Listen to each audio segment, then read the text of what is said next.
Hello, welcome to Oracle education. अज आप start कर रहे हैं फिजिक्स का चैप्टर नंबर 1। बुक का नाम है मैडम सलीना गोम्स नहीं है, ठीक है। चैप्टर नंबर 1 का नाम है फोर्स। हुण फोर्स चैप्टर ऐसा चैप्टर है, दिव्यम थोड़ा ध्यान नाल समझ। फोर्स चैप्टर एक ऐसा चैप्टर है जिस दे अंदर बहुत सारे न्यूमैरिकल्स ने, लेकिन वो न्यूमैरिकल्स नूं सोल्व करने वास्ते इहदे अंदर जिहड़ी थ्योरी है उसनूं समझना बहुत ज़्यादा जरूरी है। मतलब नो डाउट ये बहुत सारे न्यूमैरिकल आते हैं, सैक्शन ए च भी आएगा, सैक्शन बी च भी आएगा, मतलब चॉइस नहीं है छोड़न दी। तो न्यूमैरिकल्स इन्ने सौखे होंगे ने, अगर कंसैप्ट आप ईजिली समझ लिए तो न्यूमैरिकल्स टराटर हो जाते हैं। शुरू करते हैं। नोट्स अपनी बुक दे विच ईजिली मार्क कर लेने हैं, कॉपियां मतलब पूरी बुक दे विच चंगी चंगी तरह मार्किंग लगा लेनी है, केड़ी चीज इंपॉर्टेंट है और केड़ी चीज पढ़न लायक नहीं है, ठीक है। चलो शुरू करते हैं। टॉपिक का नाम है moment of force and equilibrium. देख, ट्रांसलेशन एंड रोटेशनल मोशन। देख आप बोर्ड नूं थोड़ा क्लियर करिए। Translation and rotational motion. देखो सब तो पहली चीज, ट्रांसलेशनल एंड रोटेशनल मोशन वो कह रही है बुक दो टाइप के होंगे ने, ठीक है। मैं दसांगा, बिल्कुल सारा कुछ दसांगा। A rigid body acted upon by a force can have two kinds of motion। जिमें फॉर एग्जाम्पल एक बोर्ड है, ये बोर्ड के ऊपर अगर मैं फोर्स अप्लाई करा तो यह बोर्ड दो तरीके नाल मूव करेगा। वो दो तरीके केड़े ने, बहुत ध्यान नाल देख, लीनियर और ट्रांसलेशनल। लीनियर का मतलब की होंदा है, मैथ दे विच भी असीं लीनियर वर्ड पढ़ते हैं, उत्थे की होंदा है लीनियर इक्वेशन होंदा है। कदी ग्राफ के उपर असीं एवें दी लाइन्स नहीं बनाते, कदी ग्राफ के उपर असीं सर्कल नहीं बनाते। इंक्लाइंड मतलब इंक्लाइंड भी हो सकता है, लेकिन लीनियर का मतलब की होंदा है स्ट्रेट, चाहे इंक्लाइंड क्यों ना होए लेकिन स्ट्रेट लाइन। समझ आ गया? लीनियर का मतलब की होंदा है स्ट्रेट लाइन। बुक च रीडिंग करो, लीनियर का मीनिंग देखो। When a force act on a stationary rigid body which is free to move. Suppose मेरे हाथ च मार्कर है, ठीक है दिव्यम, मार्कर है। ये मार्कर के उपर मैं जो फोर्स लगावांगा दो तरीके नाल मोशन कर सकता है, या तो बिल्कुल एवं स्ट्रेट लाइन च जाएगा, या गोल गोल घूम सकता है। देखते हैं हुण किवें। देख, लीनियर और ट्रांसलेशनल की रीडिंग शुरू कर। When a force act on a stationary body, किवें की दस रहा मैं। देखो ये देखिए टेबल है, टेबल के उपर इत्थे एक ऑब्जेक्ट पे, सपोज कर ले तेरी बुक पई है, इस बुक के उपर तू फोर्स अप्लाई कर रहे हैं। जदों तू इस बुक के उपर फोर्स अप्लाई करेगा तो की होएगा, बुक स्ट्रेट डायरेक्शन के अंदर मूव करना शुरू कर देगी। आ गया पूरा समझ? इस चीज को आप की बोलते हैं ट्रांसलेशनल या लीनियर। जिन्ना मर्जी जोर दी मारो जाएगी तो स्ट्रेट ही ना, जिन्ना मर्जी जोर दी मार चाहे स्लो मार, इन्हें जाना सीधा ही है, ठीक है। पढ़ो हुण देखो वो की कह रहा है। When force is act on a stationary body, आ देखे बुक पई है टेबल के ऊपर, स्टेशनरी है, which is free to move। इनू कोई फेविकोल दे या किल्लां दे जोड़ नाल उरे टेबल के ऊपर अटका के नहीं रखा होया, फ्री टू मूव है। Body start moving in a straight line path in the direction of force. चाहे तू हुण जोर दी मुक्का मार ही दे, चाहे हल्का जा प्यार नाल इनू सहन दे अगे कर दे, जाएगी किवें? स्ट्रेट लाइन दे विच मूव करना शुरू कर देगी। अगे की कहंदा है, दिस इज कॉल्ड लीनियर और ट्रांसलेशनल मोशन। इनू लीनियर या ट्रांसलेशन मोशन कहने अगर बॉडी स्ट्रेट लाइन च जाती है। हाँ ठीक है। अगर कोई बॉडी फ्री टू मूव है, फ्री टू मूव मतलब उन्होंने चिपका के नहीं रखा होया किसी चीज नाल, अगर वो फ्री टू मूव है तो जदों असीं उन्होंने फोर्स लगावांगे, जिस डायरेक्शन च फोर्स लगा रहे हैं अगर बॉडी उसी डायरेक्शन च जाना शुरू हो जाए तो उन्होंने बोलते हैं ट्रांसलेशनल मोशन। चलो अगे पढ़ते हैं। फॉर एग्जाम्पल तेन समझ आ गया ना, फ्लोर ते कोई चीज पई है, फ्लोर ते उन्होंने चीज नूं तू पुश करेगा चली जाएगी इधर उधर, सीधा जाएगी, ठीक है। अच्छा बच्चा पूछता है सर एक कार खड़ी सी सड़क के ऊपर, मैं कार दे पिछों जाके फोर्स लगाती, कार जान लगी ना सीधा। हाँ चलो हैंड ब्रेक नहीं लगी होनी चाहिए, पर कार सीधा जा सकती है ना, तो इनू की कहांगे आपां? Translational motion. समझ आ गया पूरा? हुण आपां अगला टॉपिक पढ़ते हैं, रोटेशनल मोशन। बुक नूं ध्यान नाल रखना, पेज नंबर 1 दे ऊपर, ठीक है। देखो, if a body is pivoted, book नूं 2 मिनट लिए उरे रखते हैं, पहला उरे मेरे को ध्यान नाल सुनो। की कर, एक पत्थर ले लै, पत्थर ले लिया, उस पत्थर नू तू की करना है, थ्रैड दे नाल बन देना है, उस पत्थर नू थ्रैड दे नाल बन देना है, और थ्रैड दे नाल बन के अपने हाथ च पकड़ ले। पत्थर एक कोने ते, दूसरे कोने च थ्रैड जिहड़ा हैगा वो थ्रैड तेरे हाथ च है।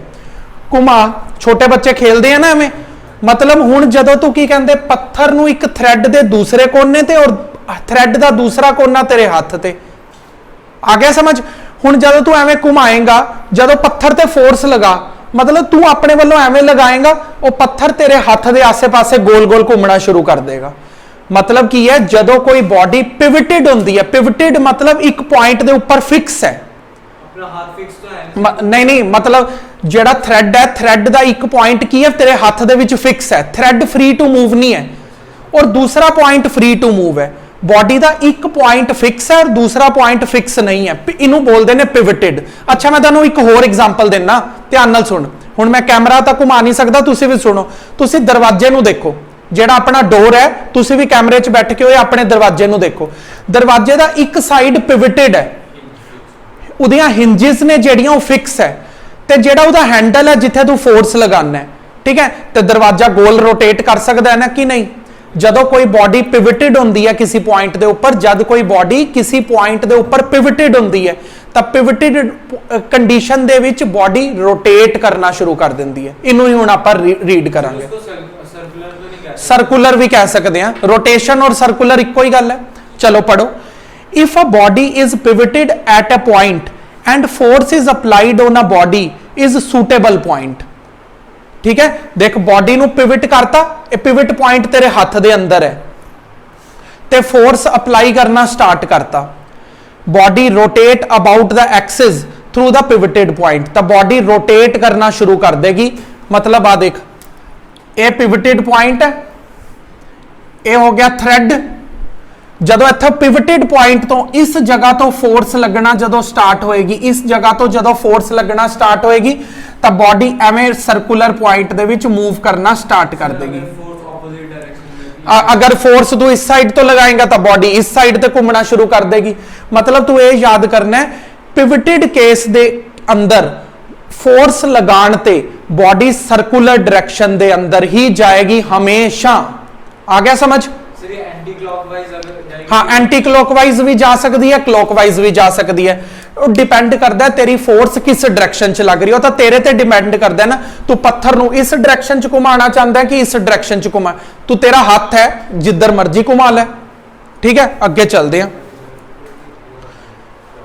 For example, if a wheel is pivoted at its centre, force is applied tangential to the rim. पहला तो टेंजेंशियल एक नवा वर्ड आया, इनू ध्यान नाल समझो। ये देख टेंजेंशियल जेड़ा वर्ड आया ना, उन्होंने ध्यान नाल समझ। एक सर्कुलर पॉइंट है, ये देख एक सर्कुलर पॉइंट है, अगर इस सर्कुलर पॉइंट के ऊपर एवं एक टेंजेंट ड्रॉ कर दी जाए। अच्छा ये टेंजेंट हुंदा की है? सर्कल। हाँ ये सर्कल है, सर्कल नू एक टच करती हुई जा रही है लाइन, सर्कल नू टच करती हुई एक लाइन जा रही है, इस लाइन नू की बोलते हैं? टेंजेंट बोलते हैं। ये टेंजेंट की करती है? टेंजेंट सर्कल की डायरेक्शन के बारे दसदी है। हुण ये टेंजेंट इधर भी ड्रॉ की हो सकती है, यही टेंजेंट मतलब जिथे टेंजेंट के ऊपर एरो पिया होएगा, टेंजेंट का एरो दसेगा भी सर्कल किधर जा रहा है, क्लॉकवाइज जा रहा है कि एंटी क्लॉकवाइज जा रहे हैं। समझ आ गया। सिमिलरली तो रीड कर जरा।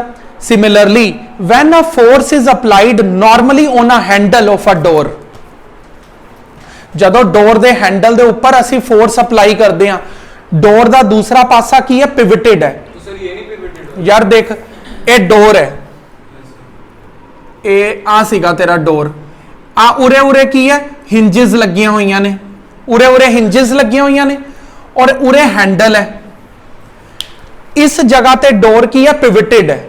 इस जगह ते डोर की है? पिवटेड है। जदों मैं फोर्स लगावांगा दरवाजा एवं अगे पिछे होना शुरू हो गया ना। अगर तू दरवाजे की मूवमेंट देखे, दरवाजा एवं चल रहा है रोटेशनल, चाहे वह पूरा सर्कल नहीं कंप्लीट कर पा रहा क्योंकि दरवाजे का डिजाइन कुछ इदा है, लेकिन देखोगे तो सर्कुलर ही केस है। कभी दरवाजा एवं स्ट्रेट मूव करता होया तेनों बहुत घट दिखणगे, क्योंकि स्लाइडिंग डोर्स वगैरह जेडे अपने घर च डोर लगे हुए ने ਉਹ ਇੱਕ ਜਗ੍ਹਾ ਦੇ ਉੱਪਰ ਪਿਵਟਡ ਨੇ ਤੇ ਹੈਂਡਲ ਦੇ ਉੱਪਰ ਜਦੋਂ ਫੋਰਸ ਲਗਾਈ ਜਾਂਦੀ ਹੈ ਤਾਂ ਉਹ ਸਰਕੂਲਰ ਮੋਸ਼ਨ ਦੇ ਅੰਦਰ ਆ ਜਾਂਦੇ ਨੇ। स्लाइडिंग डोर आपने कहा अभी, ਸਲਾਈਡਿੰਗ ਡੋਰ ਤਾਂ ਚਲੋ ਐਵੇਂ ਮੂਵ ਕਰੇਗਾ ਨਾ, ਉਹ ਕਿਹੜੇ ਚ ਆ ਜਾਏਗਾ? ਹਾਂ, ਉਹ ਪਿਛਲਾ ਵਾਲਾ ਕੇਸ ਲੀਨੀਅਰ ਚ ਚਲਾ ਜਾਏਗਾ। ਆ ਗਿਆ ਪੂਰਾ ਸਮਝ? ਅਗਲੇ ਪੇਜ ਤੇ ਆ ਜਾਓ, ਪੇਜ ਨੰਬਰ 2। ਹੁਣ ਪੇਜ ਨੰबर 2 ਤੇ फ्री टू मूव नहीं है। ਹੁਣ ਚਲਦੇ ਹਾਂ ਆਪਾਂ ਨੈਕਸਟ ਟੌਪਿਕ ਦੇ ਉੱਪਰ, ਪੇਜ ਨੰबर 2 ਤੇ ਕੀ ਕਹਿ ਰਿਹਾ? ਮੂਵਮੈਂਟ ਆਫ ਅ ਫੋਰਸ ਔਰ ਟਾਰਕ। ਠੀਕ ਹੈ, ਇਹਨੂੰ ਥੋੜਾ ਜਿਹਾ ਪਹਿਲਾਂ ਡਾਇਗਮੈਟ੍ਰਿਕਲੀ ਬੋਰਡ ਤੇ ਸਮਝਦੇ ਹਾਂ, ਫਿਰ ਬੁੱਕ ਚੋਂ ਰੀਡਿੰਗ ਕਰਾਂਗੇ। ਕੀ ਹੈ? Movement turning effect of a force. मतलब ਆਪਾਂ ਇੱਕ ਨਵਾਂ ਟੌਪਿਕ ਸਮਝਣਾ ਹੈ, ਮੂਵਮੈਂਟ। ਠੀਕ ਹੈ, ਆਪਣੇ ਕੋਲ ਕੀ ਹੈ? ਮੂਵਮੈਂਟ। ਮੂਵਮੈਂਟ ਕੀ ਹੁੰਦਾ ਹੈ? Turning effect. ਧਿਆਨ ਨਾਲ ਸਮਝੀ, ਟਰਨਿੰਗ ਇਫੈਕਟ। ਹੁਣੇ ਆਪਾਂ ਨੇ ਸਮਝਿਆ, ਅਗਰ ਤੁਸੀਂ ਟਰਨਿੰਗ ਇਫੈਕਟ ਲੈ ਕੇ ਆਣਾ ਚਾਹੁੰਦੇ ਹੋ, ਧਿਆਨ ਨਾਲ ਸੁਣ ਰਾਹੁਲ, ਹਾਂ, ਅਗਰ ਤੁਸੀਂ ਟਰਨਿੰਗ ਇਫੈਕਟ ਲੈ ਕੇ ਆਣਾ ਚਾਹੁੰਦੇ ਹੋ ਤਾਂ ਤੁਹਾਨੂੰ ਉਸ ਬਾਡੀ ਨੂੰ ਇੱਕ ਜਗ੍ਹਾ ਤੇ ਪਿਵਟ ਕਰਨਾ ਪਏਗਾ। ਪਿਵਟ ਮਤਲਬ ਉਸ ਨੂੰ ਇੱਕ ਜਗ੍ਹਾ ਤੇ ਅਟਕਾ ਕੇ ਰੱਖਣਾ ਪਏਗਾ। ਉਹ ਦੇਖੀਏ ਜੇਲ੍ਹ 'ਚ ਜਿਹੜੇ ਬੰਦੇ ਚਲੇ ਜਾਂਦੇ ਨੇ, ਚੱਕੀ ਚਲਾਉਂਦੇ ਨੇ, ਚੱਕੀ ਚਲਾਉਂਦੇ ਹੋਏ ਦੇਖਿਆ ਕਦੀ ਫਿਲਮਾਂ 'ਚ? ਤੁਸੀਂ ਤਾਂ ਨਹੀਂ ਚਲਾਈ ਹੋਗੀ। ਹੁਣ ਚੱਕੀ ਨੂੰ ਇਮੇਜਿਨ ਕਰਕੇ ਦੇਖੋ, ਦੇਖੋ ਚੱਕੀ ਦਾ ਹੈਂਡਲ ਉਰੇ ਲੱਗਿਆ ਹੋਇਆ ਹੈ ਔਰ ਇਸ ਜਗ੍ਹਾ ਤੇ ਚੱਕੀ ਪਿਵਟਡ ਹੈ। ਜਦੋਂ ਤੁਸੀਂ ਹੈਂਡਲ ਦੇ ਉੱਪਰ ਫੋਰਸ ਲਗਾਓਗੇ ਤਾਂ ਚੱਕੀ ਮੂਵ ਕਰਨਾ ਸ਼ੁਰੂ ਕਰ ਦੇਗੀ। ਆ ਗਿਆ ਸਮਝ? ਪਰ ਹਲੇ ਆਪਾਂ ਇੱਕ ਐਗਜ਼ਾਮਪਲ ਸਮਝੀਏ। सर एक और चीज कहते हैं, हाँ हाँ पूछ, मैं हाले सारा कुछ दसांगा, इंतजार करो। ਆਪਾਂ ਮੂਵਮੈਂਟ ਸਮਝ ਰਹੇ ਹਾਂ। ਮੂਵਮੈਂਟ ਕੀ ਹੁੰਦਾ? ਟਰਨਿੰਗ ਇਫੈਕਟ ਆਫ ਆ ਫੋਰਸ। ਮਤਲਬ ਜਦੋਂ ਇੱਕ ਫੋਰਸ ਦੇ ਕਾਰਨ, ਧਿਆਨ ਨਾਲ ਸੁਣ, ਜਦੋਂ ਇੱਕ ਫੋਰਸ ਦੇ ਕਾਰਨ ਬਾਡੀ ਟਰਨਿੰਗ ਇਫੈਕਟ ਪ੍ਰੋਡਿਊਸ ਕਰਨਾ ਸ਼ੁਰੂ ਕਰ ਦੇ, ਉਹਨੂੰ ਕੀ ਬੋਲਦੇ ਆ? ਮੂਵਮੈਂਟ। ਆ ਗਿਆ ਪੂਰਾ ਸਮਝ? ਦੇਖ, ਟਰਨਿੰਗ ਇਫੈਕਟ ਕਦੋਂ ਹੋਏਗਾ ਪ੍ਰੋਡਿਊਸ? ਬਹੁਤ ਧਿਆਨ ਨਾਲ, ਟਰਨਿੰਗ ਇਫੈਕਟ ਕਦੋਂ ਹੋਏਗਾ ਪ੍ਰੋਡਿਊਸ? ਜਦੋਂ ਬਾਡੀ ਇੱਕ ਪੁਆਇੰਟ ਦੇ ਉੱਪਰ ਪਿਵਟਡ ਹੋਏ ਔਰ ਦੂਸਰਾ ਪੁਆਇੰਟ ਉਹਦਾ ਫ੍ਰੀ ਟੂ ਮੂਵ ਹੋਏ। ਇੱਕ ਪੁਆਇੰਟ ਪਿਵਟਡ ਹੋਣਾ ਚਾਹੀਦਾ ਬਾਡੀ ਦਾ ਔਰ ਦੂਸਰਾ ਪੁਆਇੰਟ ਫ੍ਰੀ ਟੂ ਮੂਵ ਹੋਣਾ ਚਾਹੀਦਾ। ਸਿਰਫ ਉਦੋਂ ਹੀ ਜਦੋਂ ਤੁਸੀਂ ਬਾਡੀ ਦੇ ਫ੍ਰੀ ਪੁਆਇੰਟ ਦੇ ਉੱਪਰ ਜਦ ਫੋਰਸ ਲਗਾਓਗੇ ਤਾਂ ਬਾਡੀ ਰੋਟੇਟ ਕਰਨਾ ਸਟਾਰਟ ਕਰ ਦੇਗੀ। ਆ ਗਿਆ ਸਮਝ? ਹੁਣ ਦੇਖ, ਇੱਕ ਤੇਰੇ ਕੋਲ ਡੰਡਾ ਹੈ, ਇਹ ਡੰਡਾ ਹੈ ਤੇਰੇ ਕੋਲ, ਠੀਕ ਹੈ? ਇਸ ਡੰਡੇ ਨੂੰ ਕੀ ਕਰ? ਇਸ ਜਗ੍ਹਾ ਦੇ ਉੱਪਰ ਫਿਕਸ ਕਰ ਦੇ, ਠੀਕ ਹੈ? ਕਿਸੇ ਤਰੀਕੇ ਨਾਲ ਉਰੇ ਅਟਕਾ ਦੇ। ਇਹ ਪੁਆਇੰਟ ਕੀ ਬਣ ਜਾਏਗਾ? ਪਿਵਟਡ ਪੁਆਇੰਟ। ਇਹ ਪੁਆਇੰਟ ਕੀ ਹੈ? Free point. ਹੁਣ ਤੂੰ ਇਸ ਫ੍ਰੀ ਪੁਆਇੰਟ ਤੇ ਜਦੋਂ ਫੋਰਸ ਲਗਾਏਗਾ ਤਾਂ ਡੰਡਾ ਸਿੱਧਾ ਨਹੀਂ ਮੂਵ ਕਰੇਗਾ, ਇਹ ਡੰਡਾ ਐਵੇਂ ਗੋਲ ਮੂਵ ਕਰਨਾ ਸ਼ੁਰੂ ਕਰ ਦੇਗਾ। ਆ ਗਿਆ ਪੂਰਾ ਸਮਝ? ਠੀਕ ਹੈ, ਇਸ ਗੋਲੇ ਨੂੰ ਆਪਾਂ ਉਰੋਂ ਦੀ ਭਜਾਉਂਦੇ ਆ, ਅੱਗੇ ਪੜਦੇ ਆ। हालांकि सर वो नीचे से नहीं लेगा ऊपर से। ਹਾਂ, ਹੁਣ ਮੂਵਮੈਂਟ ਨੂੰ ਕੈਲਕੂਲੇਟ ਕਿਵੇਂ ਕਰਵਾਉਂਦੀ ਹੈ ਫਿਜ਼ਿਕਸ? ਇਹ ਧਿਆਨ ਨਾਲ ਸਮਝੀ, ਮੂਵਮੈਂਟ ਨੂੰ ਕੈਲਕੂਲੇਟ ਕਿਵੇਂ ਕਰਵਾਉਂਦੀ ਹੈ। ਮੂਵਮੈਂਟ ਨੂੰ ਕੈਲਕੂਲੇਟ ਕਰਵਾਉਣ ਦਾ ਤਰੀਕਾ ਬਹੁਤ ਧਿਆਨ ਨਾਲ ਸਮਝेंगे। ਅੱਧੇ ਤੋਂ ਜ਼ਿਆਦਾ ਨੂਮੈਰੀਕਲਸ ਹੁਣੇ ਹੀ ਸਮਝੋ, ਮਤਲਬ ਸੋਲਵ। ਇਹ ਸੈਂਟਰ ਕੀ ਹੈ? Pivoted point. ਇਹ ਕੀ ਹੈ? Pivoted point. ਪਿਵਟਡ ਪੁਆਇੰਟ ਤੋਂ ਦੂਰ ਚਲੇ ਜਾ, ਇਹ ਕੀ ਹੈ? ਤੇਰਾ ਫ੍ਰੀ ਪੁਆਇੰਟ। ਅਸੀਂ ਫੋਰਸ ਕਿੱਥੇ ਲਗਾਣੀ ਹੁੰਦੀ ਹੈ? ਪਿਵਟਡ ਪੁਆਇੰਟ ਤੇ ਕਿ ਫ੍ਰੀ ਪੁਆਇੰਟ ਤੇ? ਫ੍ਰੀ ਪੁਆਇੰਟ ਤੇ। ਹੁਣ ਦੇਖ, ਜਦੋਂ ਅਸੀਂ ਫੋਰਸ ਲਗਾਵਾਂਗੇ ਤਾਂ ਬਾਡੀ ਕਲੋਕ ਜਾਂ ਐਂਟੀ ਕਲੋਕ ਮੂਵ ਕਰੇਗੀ। ਮੈਂ ਹਾਲੇ ਮੰਨ ਲੈਣਾ ਵੀ ਐਂਟੀ ਕਲੋਕ ਕਰ ਰਹੀ ਹੈ। ਅੱਛਾ, ਐਂਟੀ ਕਲੋਕ ਤੇ ਕਲੋਕ ਤੋਂ ਗੱਲ ਆਈ, ਆਪਾਂ ਇੱਥੋਂ ਹੀ ਹੁਣੇ ਸਮਝ ਕੇ ਰੱਖ ਲੈਂਦੇ ਆ, ਅੱਗੇ ਬੁੱਕ ਜਦੋਂ ਦੁਬਾਰਾ ਦੱਸੇਗੀ ਫਿਰ ਤੋਂ ਰੀਡ ਕਰਾਂਗੇ। ਐਂਟੀ ਕਲੋਕ ਦਾ ਮਤਲਬ ਹੁੰਦਾ ਪੋਜ਼ਿਟਿਵ ਤੇ ਕਲੋਕ ਦਾ ਮਤਲਬ ਹੁੰਦਾ ਨੈਗੇਟਿਵ। ਇਹਨੂੰ ਯਾਦ ਰੱਖਣਾ, ਐਂਟੀ ਕਲੋਕ ਲਈ ਪੋਜ਼ਿਟਿਵ ਤੇ ਕਲੋਕ ਦੇ ਲਈ ਨੈਗੇਟਿਵ। ਇਸ ਚੀਜ਼ ਨੂੰ ਯਾਦ ਰੱਖਣਾ। ਚਲੋ, ਹੁਣ ਆਪਾਂ ਮੂਵਮੈਂਟ ਨੂੰ ਸਿੱਖ ਰਹੇ ਸੀ। ਮੂਵਮੈਂਟ ਨੂੰ ਮੈਥਮੈਟਿਕਲੀ ਨੂਮੈਰੀਕਲਸ ਨੂੰ ਸੋਲਵ ਕਰਨ ਵਾਸਤੇ ਕੈਲਕੂਲੇਟ ਬੰਦਾ ਕਿਵੇਂ ਕਰੇਗਾ? ਦੇਖ, ਇੱਕ ਜਗ੍ਹਾ ਤੇ ਅਸੀਂ ਲਗਾ ਰਹੇ ਹਾਂ ਫੋਰਸ, ਉਹ ਜਗ੍ਹਾ ਕਿਹੜੀ ਹੈ? ਪਤਾ ਲੱਗ ਗਈ ਉਹ ਜਗ੍ਹਾ ਕਿਹੜੀ ਹੈ? ਫ੍ਰੀ ਐਂਡ ਆਫ ਦਾ ਪਾਰਟੀਕਲ। ਤੇ ਆਹ ਕੀ ਹੈ? Centre, pivoted point. ਆ ਰਿਹਾ ਸਾਰਾ ਸਮਝ? ਸੈਂਟਰ ਕੀ ਹੈ? Pivoted point. ਔਰ ਇਹ ਕੀ ਹੈ? Free and. ਫ੍ਰੀ ਐਂਡ ਦੇ ਉੱਪਰ ਅਸੀਂ ਕੀ ਲਗਾਉਂਦੇ ਆ? ਫੋਰਸ। ਪਿਵਟਡ ਪੁਆਇੰਟ ਤੇ ਤਾਂ ਨਹੀਂ ਲਗਾਉਂਦੇ। ਹੁਣ ਅਸੀਂ ਪਹਿਲਾਂ ਛੋਟੀ ਜਿਹੀ ਇੱਕ ਮੈਜ਼ਰਮੈਂਟ ਕਰਾਂਗੇ, ਸੈਂਟਰ ਪੁਆਇੰਟ ਤੋਂ ਲੈ ਕੇ ਤੇ ਉਹਦੇ ਫ੍ਰੀ ਐਂਡ ਤੱਕ ਟੋਟਲ ਡਿਸਟੈਂਸ ਕਿੰਨਾ ਹੈ, ਉਰੋਂ ਦੀ ਲੈ ਕੇ ਉਰੇ ਤੱਕ ਡਿਸਟੈਂਸ ਕਿੰਨਾ ਹੈ। ਇਸ ਚੀਜ਼ ਨੂੰ ਬੋਲਿਆ ਜਾਂਦਾ ਹੈ ਪਰਪੈਂਡੀਕੂਲਰ ਡਿਸਟੈਂਸ। ਕੀ ਬੋਲਿਆ ਜਾਂਦਾ ਹੈ? Perpendicular distance. ਸੈਂਟਰ ਤੋਂ ਲੈ ਕੇ ਫ੍ਰੀ ਐਂਡ ਤੱਕ ਦਾ ਟੋਟਲ ਡਿਸਟੈਂਸ ਕਿੰਨਾ, ਉਹਨੂੰ ਬੋਲਦੇ ਆ ਆਪਾਂ ਪਰਪੈਂਡੀਕੂਲਰ ਡਿਸਟੈਂਸ। ਹਾਂ, ਪਿਵਟਡ ਐਂਡ ਤੋਂ ਲੈ ਕੇ ਬਿਲਕੁਲ ਫ੍ਰੀ ਐਂਡ ਤੱਕ ਜਿਹੜਾ ਡਿਸਟੈਂਸ ਆ ਉਹਨੂੰ ਕੀ ਬੋਲਦੇ ਆ ਆਪਾਂ? परपेंडिकुलर डिस्टेंस रेडियस भी तुसी कह सकते हो पर मोमेंट कैलकुलेट करने उन्होंने कहा भी जदों तुसी फोर्स लगानी है ना फ्री एंड के उपर तुसी फोर्स नॉर्मली लगानी है नॉर्मली मतलब 90 डिग्री ते हाँ मतलब जदों तुसी दरवाजे के हैंडल के उपर फोर्स लगाओगे दरवाजे के हैंडल के उपर तुसी नॉर्मली फोर्स लगाओगे इस कारण करके नॉर्मल मतलब 90 डिग्री तो इस कारण करके असी सेंटर तो जेड़ा डिस्टेंस मैयर करते हैं जेड़ा सेंटर तो डिस्टेंस मैयर करते हैं उन्होंने की कह देंगे असी परपेंडिकुलर डिस्टेंस हुण इत्थे लिख लीए परपेंडिकुलर का निशान पता है ना ये उल्टा T perpendicular distance multiply force sir एक बार फिर से बताना कि क्यों कहते हैं परपेंडिकुलर क्योंकि असी जदों फ्री एंड के उपर फोर्स लगाने आ जदों असी फ्री एंड के उपर फोर्स लगाने आ उन्होंने असी फोर्स नूं कहने आ नॉर्मली असी नॉर्मल अप्लाई कर रहे हैं दरवाजे के हैंडल के उपर फोर्स इसलिए सेंटर तो लैके फ्री एंड तक के डिस्टेंस नूं असी की कहते हैं परपेंडिकुलर डिस्टेंस हुण अगर किसी बच्चे ने मोमेंट कित्थे भज गया मोमेंट अगर मोमेंट कैलकुलेट करना है तो किवें करांगे परपेंडिकुलर डिस्टेंस कैलकुलेट करो तुसी कितनी दूरी ते फोर्स लगा रहे हो परपेंडिकुलर डिस्टेंस मल्टीप्लाई फोर्स दोनों चीजों तू जो मल्टीप्लाई कर देगा तो तेरे को किस चीज का आंसर आएगा मोमेंट का यानी कि मोमेंट की डेफिनेशन की बन गई फोर्स इंटू परपेंडिकुलर डिस्टेंस जे एवं जिवें मैं बोर्ड पर लिखा उल्टा ही है 1 2 का 2 करो चाहे 2 2 1 का करो एक ही गल होंदी है फोर्स इंटू परपेंडिकुलर डिस्टेंस हुण जरा हाले बुक तो भी रीडिंग करांगे हुण इहदे यूनिट्स भी समझ लै यूनिट समझ उरे देख हुणे आपां ने की समझिया फोर्स इंटू परपेंडिकुलर डिस्टेंस हुण देख फोर्स दे असीं 9th क्लास दे अंदर समझ के आए हैं फोर्स दे यूनिट की हुंदे ने न्यूटन और परपेंडिकुलर डिस्टेंस दे यूनिट की हुंदे ने मीटर तां अपने कोल मोमेंट की बन गया न्यूटन मीटर हुण आपां बुक चों फटाफट समझदे हां डायग्राम दे ना नीचे आ जा देख की कह रहा है factor affecting the turning effect of a body मिल गया चलो पढ़ो turning effect of a force on a body depend upon the two factors केड़े केड़े magnitude of the force applied तुसी कितनी फोर्स अप्लाई कर रहे हो पहली चीज तुसी कितनी फोर्स मैग्नीट्यूड मतलब नंबर तुसी कितनी फोर्स अप्लाई कर रहे हो perpendicular distance of the line from the action of the force and the axis of the rotation ते जेड़ी तुसी फोर्स अप्लाई कर रहे हो फोर्स कितनी दूरी ते अप्लाई कर रहे हो समझ आ गया पर जेड़ी तुसी फोर्स अप्लाई कीती है वो पिवटेड पॉइंट तो वो जगह कितनी दूर है वो उस चीज नूं की बोल दांगे आपां परपेंडिकुलर डिस्टेंस चल अगे पढ़ indeed turning effect of a body depend upon both the factors above stated कहंदा जेड़ा मोमेंट है मोमेंट वो दो चीजों के उपर डिपेंड करेगा केड़ी केड़ी दो चीजों के उपर फोर्स ते परपेंडिकुलर डिस्टेंस के उपर body rotate due to the moment of force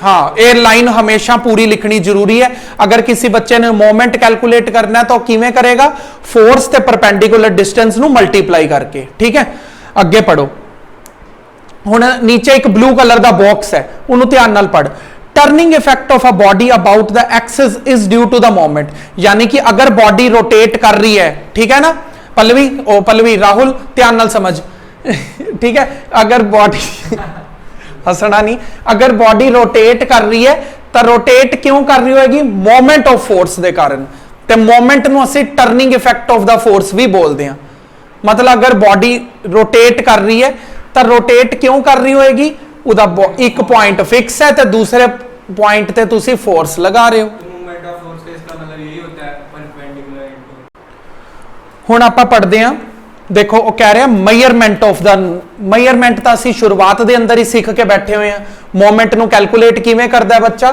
force ते परपेंडिकुलर डिस्टेंस नूं मल्टीप्लाई करके अगर फोर्स ते परपेंडिकुलर डिस्टेंस नूं मल्टीप्लाई कर दिंदा तो उहदे कोल की आ जाएगा मोमेंट हुण बुक अगे की सिखांदी है देख यूनिट्स ऑफ फोर्स देख यूनिट ऑफ फोर्स के अंदर भी असी समझ चुके हैं फोर्स किवें मैयर होंदी है न्यूटन के अंदर और डिस्टेंस किवें मैयर होंदा है मीटर के अंदर तो मोमेंट के यूनिट की आ गए न्यूटन मीटर ठीक है अगे रीडिंग स्टार्ट करो ਇਹ SI यूनिट्स ने। SI यूनिट की होंगे सिस्टम इंटरनेशनल। सिस्टम इंटरनेशनल मतलब मोमेंट दे ऐसे यूनिट जेडे पूरी दुनिया के अंदर फॉलो किए जाएंगे, सिर्फ पटियाला चंडीगढ़ च नहीं, पूरी दुनिया के अंदर मोमेंट का ऐसा यूनिट जेड़ा फॉलो किया जाएगा उन्होंने की कहने SI यूनिट। अगे पढ़ CGS unit of the force. हुण देख CGS centigrade system of units. हुण देख न्यूटन तो छोटा यूनिट की होंदा, न्यूटन का छोटा भरा, न्यूटन का छोटे भाई का नाम है डाइन। न्यूटन के छोटे भाई का नाम है डाइन ते मीटर के छोटी भैन का नाम है सेंटीमीटर। इन्ना समझ आ गया। हुण देख उत्थे बुक च की लिखा है, CGS unit of the moment is dyne centimetre. Dyne नू सेंटीमीटर नाल करता मल्टीप्लाई। अगे देख, but if the force is measured in the gravitation, कहता अगर फोर्स ग्रेविटेशन की लैंग्वेज दे विच रिकॉर्ड की जा रही है तो उसनू असी फोर्स नू किवें मन्नांगे, KGF मन्नांगे। अगर ग्रेविटेशनल दी लैंग्वेज दे विच फोर्स नू कैलकुलेट कर रहे हैं तो उन्होंने KGF दी लैंग्वेज च मन्नांगे। ते डिस्टेंस तो हाले भी मीटर ही रहेगा। ग्रेविटी मतलब जिवें वेट हो गया। हाँ जिवें वेट हो गया। ते KGF दी छोटी सिस्टर का नाम की है, GF, गर्लफ्रेंड नहीं, ग्रेविटेशनल फोर्स। ते मीटर का छोटा कितना हो गया, सेंटीमीटर। अच्छा यार वो तो न्यूटन का छोटा सीगा ना डाइन। KGF का छोटा की होंदा है, ग्राम फोर्स। यार और तू ध्यान नाल पढ़ाई नहीं कर रहा, देख मैं बोलदा तेन बट तो पढ़। But if the force is measured in the gravitational unit, आ देख, but if the force is measured in the gravitational unit, तो ग्रेविटेशनल यूनिट के अंदर असी ग्रेविटेशनल यूनिट की लगावांगे, KGF। तो उत्थे न्यूटन नहीं लगावांगे फिर। ठीक है। हुण देख अगली आंदी है बड़ी घैंट गल, उन्होंने ध्यान नाल समझना। हुण बहुत ध्यान नाल समझी, इन्ना समझ आ गया ना। हुण देखो की कहंदे ने, 1 न्यूटन मीटर असी पढ़ चुके हैं, 1 न्यूटन मीटर पढ़ चुके हैं ना। 1 न्यूटन दे अंदर 10 रेस टू पावर 5 डाइन हुंदे ने। 1 न्यूटन दे अंदर 10 रेस टू पावर 5 डाइन हुंदे ने। हुण ये तो नर्सरी क्लास का बच्चा भी अजकल जानता होंदा है 1 मीटर च किन्ने सेंटीमीटर होंदे ने, 100। तो इनू मैं क्या 10 रेस टू पावर 2 लिख सकदा। बेस सेम ने, पावर्स नू ऐड कर देने, 10 रेस टू पावर की आ जाएगा 7। तो कितना हो गया 10 raise to power 5 dyne centimetre. आ गया पूरा समझ? कोई डाउट हैगा उरे तक? यानी कि SI यूनिट की सीगा न्यूटन मीटर। अगर इनू CGS के अंदर कन्वर्ट करना हो तो असी की लिखांगे 10 raise to power 7 dyne centimetre. हो गया सारा क्लीयर? अगे पढ़ते हैं। हुण कहंदा अगर तुसी ग्रेविटेशनल यूनिट नू देखो, इधर आ जा जल्दी, 1 KGF इंटू मीटर। अगर ग्रेविटेशनल यूनिट नू देखोगे 1 KGF मीटर कितना होंदा है, 9.8 न्यूटन के बराबर न्यूटन मीटर आ जाएगा। फिर यह चीज अलग है। ठीक है। उहदे नालों इधर देख दिव्यम, इधर देख, 1 KGF किदे इक्वल होंदा है, 9.8 न्यूटन दे। मीटर वाला मीटर ही रहा। आ गया? 1 KGF किदे इक्वल होंदा है, 9.8 न्यूटन दे। मीटर वाला मीटर ही रहा। हुण न्यूटन तो नीचे कौन होंदा है, डाइन। हुण देख न्यूटन तो नहीं, 9.8 न्यूटन अगर डाइन च लिखना हो तो की होएगा 980। थोड़ा जिहा इधर लिखते हैं 980 डाइन। ते मीटर नू की कर देंगे, सेंटीमीटर। यानी कि 1 KGF किदे इक्वल आ जाएगा, 980 डाइन सेंटीमीटर। देख भाई चुन्नू मुन्नू, अगला टॉपिक क्या है? अगला टॉपिक है पेज नंबर 2 ते ही, क्लॉकवाइज एंड एंटी क्लॉकवाइज। देख क्लॉकवाइज किधर होंदा है, क्लॉकवाइज इधर वाल चलता है, ते एंटी क्लॉकवाइज इधर वाल चलता है। नहीं पता लग रहा तो अपने हाथ वाली घड़ी नू देख लो। ठीक है। क्लॉकवाइज इधर वाल, एंटी क्लॉकवाइज इधर वाल। ठीक है। हुण देख, हुण की है, जेड़ा क्लॉक होंदा है, ध्यान नाल सुन रहे हैं ना, जेड़ा क्लॉक होंदा है, क्लॉक नू असीं बोलदे हैं नेगेटिव मोमेंट। ते जेड़ा एंटी क्लॉक है इनू की बोलते हैं, असीं पॉजिटिव मोमेंट। ये याद रखना पएगा, इनू ही आपां स्टडी करन लगे हैं। देखो बुक च देखो ध्यान नाल, तुसी भी कैमरा वाले बच्चे बुक खोल के बैठ के सुनो ध्यान नाल। conventionally if the effect on a body is to be turn anti-clockwise the moment is called anti-clockwise moment। देखो कहंदा कहंदा सुनन च तुहानू उल्टा लगेगा वर्ड आया एंटी क्लॉक पर एंटी क्लॉक ते पॉजिटिव मन्निया गया नहीं कन्वेंशनली उन्हें बोलता सी ना कहंदा सुनन च तुहानू लगेगा भी एंटी क्लॉक ते तां नेगेटिव होना चाहिए पर एंटी क्लॉकवाइज मोमेंट की हुंदा है पॉजिटिव और क्लॉकवाइज मोमेंट की हुंदा है नेगेटिव। समझ आ गया इधर तक पूरा आगे पढ़ो। If the effect on a body is to be turn clockwise कहंदा अगर तुसी बॉडी नू पिवट करता और पिवट करन तो बाद बॉडी नू तुसी गोल घुमाना शुरू करता तुसी गोल घुमा रहे हो बॉडी रोटेट कर रही है ठीक है पूरी तरह समझ आ रहा है ना। अगर बॉडी रोटेट कर रही है देखो भी बॉडी क्लॉकवाइज घूम रही है कि एंटी क्लॉकवाइज घूम रही है। हुण अगर बॉडी क्लॉक और एंटी क्लॉक घूम रही है उस अकॉर्डिंगली असी मोमेंट नू साइन दे सकते हैं। साइन मतलब पॉजिटिव या नेगेटिव नंबर दे सकते हैं। अगर बॉडी क्लॉक चल रही होगी तो नेगेटिव मोमेंट हाँ मतलब तुसी साइन नू देख के डायरेक्शन पता लगा सकते हो। अगर पॉजिटिव मोमेंट है इसका मतलब एंटी क्लॉक जा रहा होगा अगर नेगेटिव मोमेंट है तो क्लॉकवाइज जा रहा होगा। आगे पढ़ो। कन्वेंशनली मतलब सुनन च जिवें लग रहा ना भी क्लॉकली पॉजिटिव होना चाहिए सी एंटी क्लॉकली नेगेटिव होना चाहिए सी ताही उन्होंने किया कन्वेंशनली। कन्वेंशनली मतलब ऑपोजिट क्लॉकली उन्होंने नेगेटिव रखे और एंटी क्लॉकली उन्होंने पॉजिटिव रखे उल्टा ठीक है। Moment is a vector quantity. देखो वेक्टर की हुंदा है सर जैसे आपने अभी तो पॉजिटिव पता चल सकता है कि आपने मतलब नीचे की तरफ लगाई है फोर्स के ऊपर की तरफ नहीं ये नीचे ऊपर नहीं हुंदा इत्थे क्लॉक और एंटी क्लॉक ही हुंदा है। इत्थे फोर्स क्लॉक और एंटी क्लॉक तुसी लगा दो बॉडी या तो क्लॉक चलेगी या एंटी क्लॉक चलेगी। हुण इधर देख वैक्टर की हुंदा है बहुत ध्यान नाल वैक्टर की हुंदा है वैक्टर एक ऐसी क्वांटिटी जदों तुहानू डायरेक्शन पता होए तां वैक्टर। हुण असीं चेक करांगे क्या मोमेंट वैक्टर क्वांटिटी है। देखो मोमेंट दा असीं फार्मूला समझिया सीगा फोर्स इनटू परपेंडिकुलर डिस्टेंस। हुण फोर्स क्या हुंदी है फोर्स एक वैक्टर क्वांटिटी है फोर्स एक वैक्टर क्वांटिटी है डिस्टेंस वैक्टर क्वांटिटी नहीं है उस डिस्टेंस स्केलर है। जदों एक वैक्टर नू स्केलर नाल मल्टीप्लाई किया जाता है तो आंसर वैक्टर आ जाता है। समझ आ गया। मोमेंट वैक्टर क्यों है अगर मैडम पूछदी है स्कूल वाली तुसी दसोगे फोर्स दे अंदर सानू डायरेक्शन पता होंदी है फोर्स पता होएगा ना भी इधर लगानी है फोर्स इधर लगानी है कि इधर लगानी है डायरेक्शन फोर्स वेक्टर है तो इसलिए मोमेंट भी की बन जाएगा वेक्टर क्वांटिटी। कुछ पूछना तो पूछ लो। पर सर वैसे तो वो स्केलर था वो स्केलर कौन स्केलर है डिस्टेंस स्केलर है ना। मैं की किया जदों वैक्टर नू स्केलर नाल मल्टीप्लाई किया जाता है तो आंसर वैक्टर आता है। और दूजी चीज आप थोड़ी देर बाद समझांगे हुणी दस देना जदों अगर बाय चांस दोनों चीज़ां वैक्टर हो जांदियां वैक्टर इंटू वैक्टर स्केलर बन जाता है आएगा किसी चैप्टर दे विच जरूर दसांगा। चलो हुण देखो दूसरे पैराग्राफ पे आ जाओ। Moment of force is a vector quantity the direction of anti clockwise moment along with the axis of rotation outward while clockwise action of rotation inward. देखो आही चीज है अगर क्लॉक होएगा तो उन्होंने कहते इनवर्ड समझांगे अगर एंटी क्लॉक होएगा उन्होंने असी आउटवर्ड समझांगे।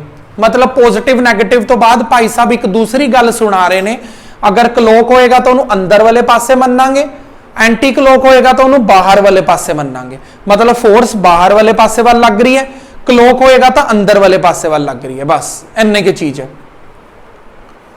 देखो सर फोर्स ऊपर से लगी है फिर फोर्स असी लगाई बॉडी ते अगर अंदर वाल लगा रहे हैं मतलब बॉडी के अंदर वाल फोर्स लगा रहे हैं तो क्लॉकवाइज अगर बॉडी के बाहर वाल फोर्स लगा रहे हैं तो एंटी क्लॉकवाइज। हाँ बंद मतलब बस पुश और पुल। देखो on applying a force on a pivoted body page number 3 ते पहुंच चुके हैं। On applying a force on a pivoted body its direction of rotation depend not only on the direction of force. कहता है जिंगा लाला गल होने वाली है। हुण देख कहता जदों बॉडी पिवटेड है जदों बॉडी पिवटेड है कहता सिर्फ एक चीज के ऊपर डिपेंड नहीं करती भी फोर्स किस डायरेक्शन च लग रही है। ये दो चीज़ों के उपर डिपेंड करती है। बहुत ध्यान नाल सुनना, बहुत ध्यान नाल। हुणे मैं तुहानूं कैमरा वाले बंदियां नूं भी दिखावांगा। देखो मोमेंट दो चीज़ों के उपर डिपेंड करता है, फोर्स के उपर ते परपेंडिकुलर डिस्टेंस के उपर। फोर्स कितनी लगा रहे हो इस चीज़ के उपर, फोर्स किस डायरेक्शन च लगा रहे हो इस चीज़ के उपर, ते फोर्स सेंटर तो यानी कि पिवटेड पॉइंट तो कितनी दूरी ते लगा रहे हो।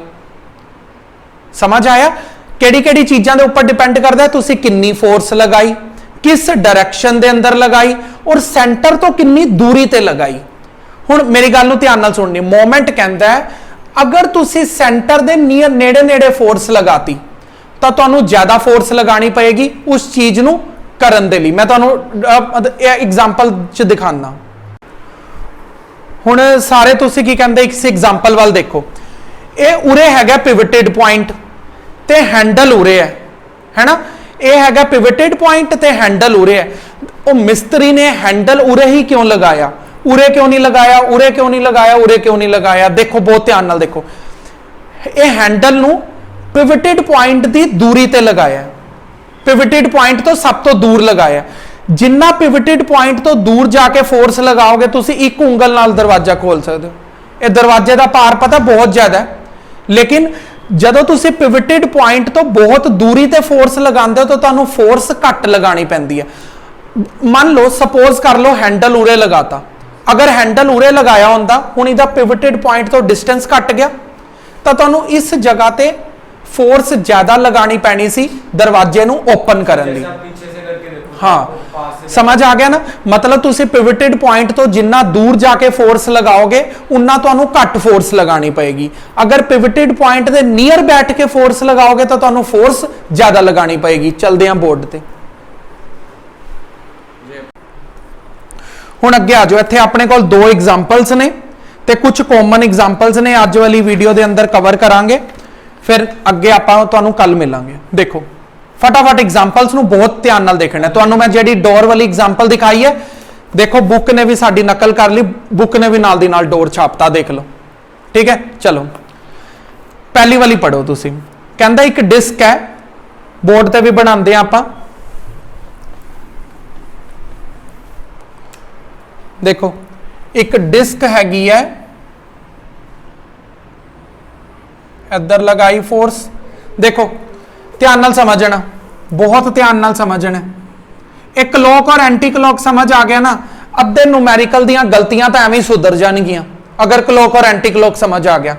देख ये मैं फोर्स लगा रहा, दोनों मतलब एरो देख दोनों ड्रॉ किए हुए ने। मैं इधर फोर्स लगाई, ये बॉडी किवें रोटेट करेगी, ये सर्कल इस डायरेक्शन के अंदर घूमना शुरू कर देगा।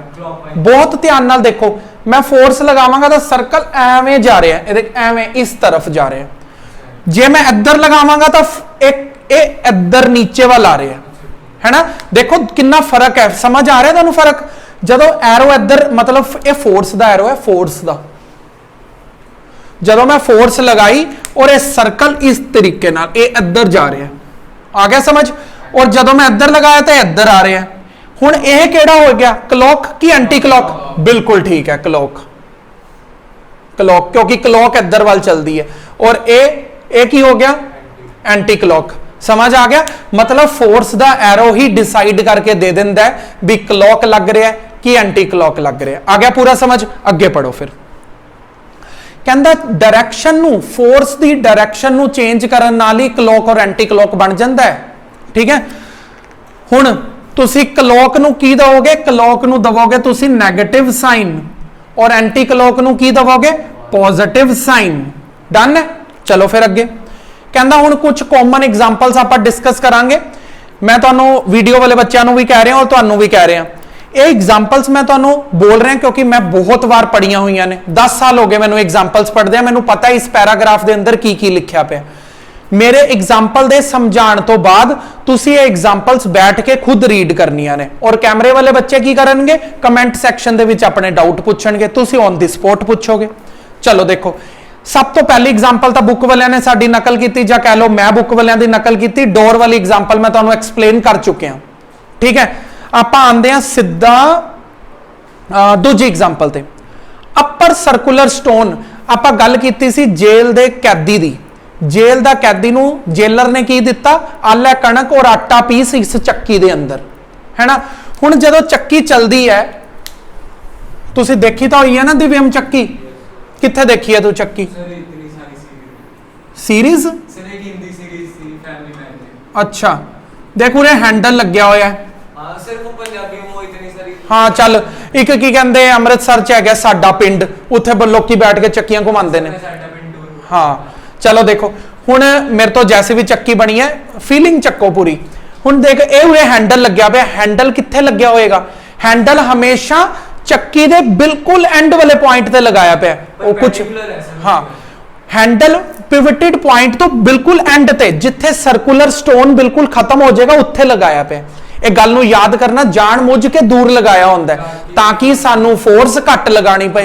हुण चक्की दा जिहड़ा स्टोन हुंदा है, पत्थर इन्हें कणक पीसनी है, पत्थर तां बड़ा भारी है, इन्ने भारी पत्थर नूं चलाण वास्ते तां फिर बड़ी ज्यादा फोर्स लग जाएगी।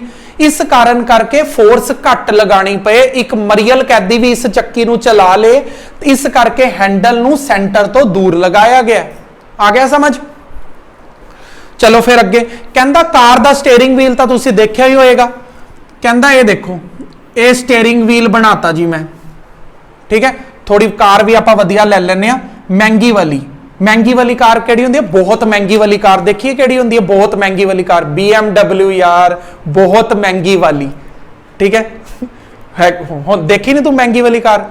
बहुत महंगी वाली केड़ी हुंदी है? BMW। महंगी वाली तो साडे कोल है, लेकिन बहुत महंगी वाली एक दिन लवांगे, ठीक है। ये आपां बहुत महंगी वाली कार दा स्टीयरिंग चक्किया। जदों बहुत महंगी वाली कार च असीं बैठदे आ, स्टीयरिंग नूं एवें पकड़ांगे कि एवें सेंटर चों पकड़ के बैठ जन्ने आ? दूरों दे एवें पकड़दे आ ना।